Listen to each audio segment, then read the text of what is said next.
aduu keessa kootti dhalateera. Jireenya koo fi kata'ee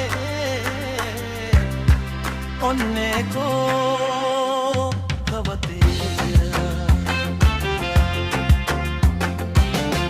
Gammachuun koo si'i abdii koo kan boru ansin malee bar jiraachuu hin danda'u.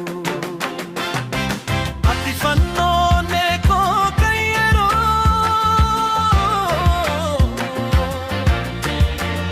waan tokko malee ittiin sitti himu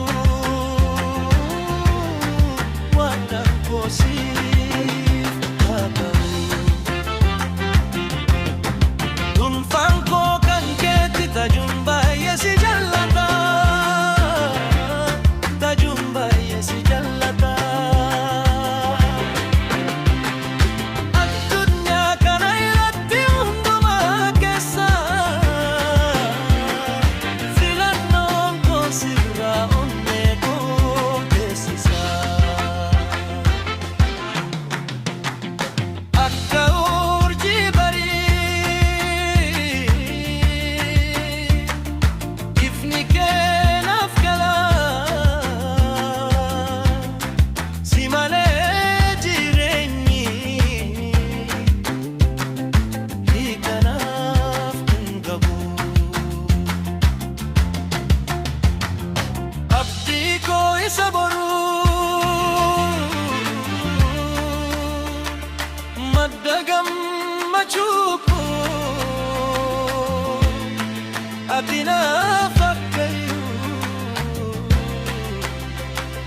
furtuu jireenya koo. Yoomiyyuu sin dagadu onnee kootti si fee halkanis guyyaanis yaada keetiin guutame.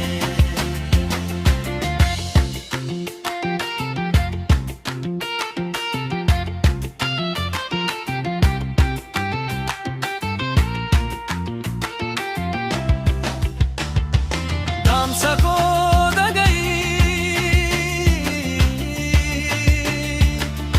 onnee koo iramadda, jaalalli kee natti akkanaaf gabbata. Akkaan sitti himaa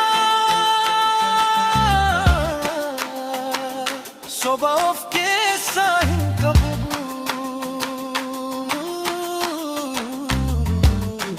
Tajuun baay'ee si jallata.